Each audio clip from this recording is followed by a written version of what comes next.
Baik, berikutnya kita bicara tentang tahanan dari slab komposit dalam performanya untuk menahan dari longitudinal shear.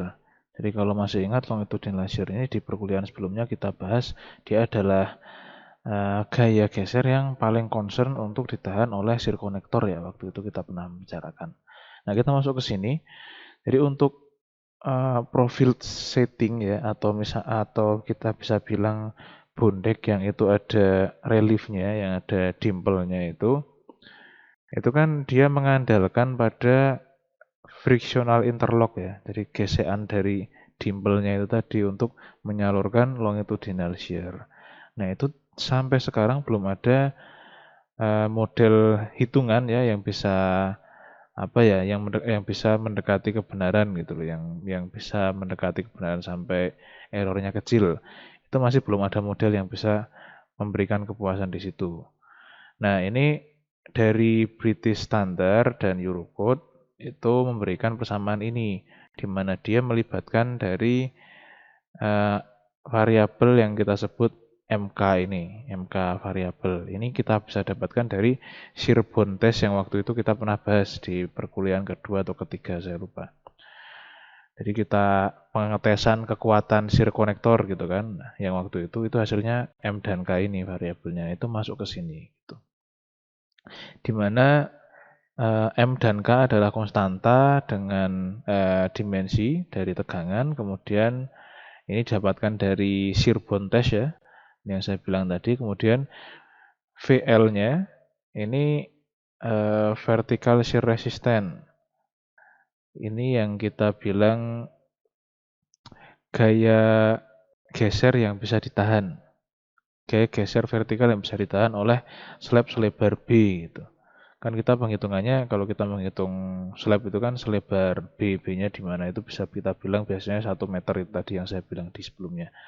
Nah, gaya geser yang kita bicarakan ini itu harus bisa mencapai vertical shear atau gaya geser ya vertikal yang terjadi di dekat tumpuan, karena kan gaya geser yang paling besar itu kan yang ada di dekat tumpuan. Semakin dekat ke tumpuan, maka gesernya kan akan semakin besar. Nah, itu biasanya yang paling kritis ini di posisi yang dua-dua ini. Kenapa bukan tiga-tiga? Karena waktu itu kita pernah membahas yang kita bicarakan ini adalah longitudinal shear yang ditahan oleh konektor, itu kan longitudinal shear-nya gitu. Nah, untuk beban terbagi merata itu panjangnya LS ini adalah zona yang harus diamankan. LS ini bisa kita ambil sebesar L per 4. Kalau untuk slab atau balok yang dia dibebani dengan beban merata, terbagi merata. Itu kita bisa ambil langsung LS ini L per 4 gitu. L-nya ini ya satu bentangan. Atau kalau untuk beban-beban yang lain, ini ada metodenya untuk menghitung. Katakanlah ini contoh satu bentangan balok ada beban meratanya, kemudian ada beban titiknya di tengah. Ini posisi L per 2 ya masing-masing, itu ada W kali L, beban titiknya. Nah, itu caranya. Pertama dari beban seperti ini kita buat SFD-nya ya. SFD-nya akan tergambar seperti ini. Nah, berikutnya dari SFD seperti ini, kita asumsikan mempunyai SFD yang baru di mana bentuknya diganti dengan dua beban titik. Karena kan modelnya seperti ini tadi. Ada beban merata kemudian bertumbuh pada slab gitu.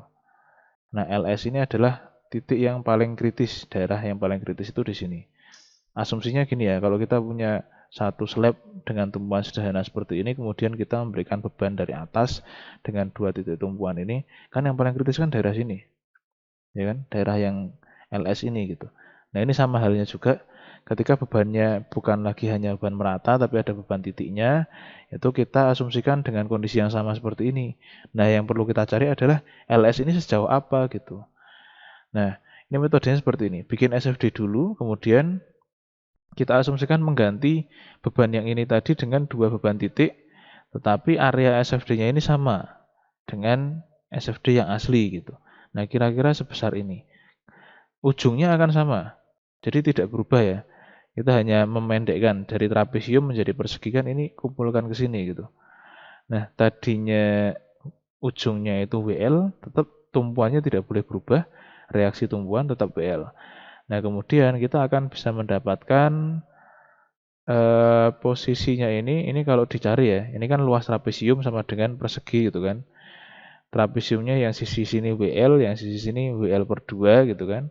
Coba dicari dengan ininya L per 2, itu kalau dicari nanti akan ketemu luasan yang sama persegi ini, panjangnya ini adalah 3L per 8. Seperti itu. Nah, berarti LS-nya itu untuk yang gaya beban merata dan beban terpusat satu di tengah ini, itu LS-nya sama dengan 3L per 8. Contohnya seperti itu.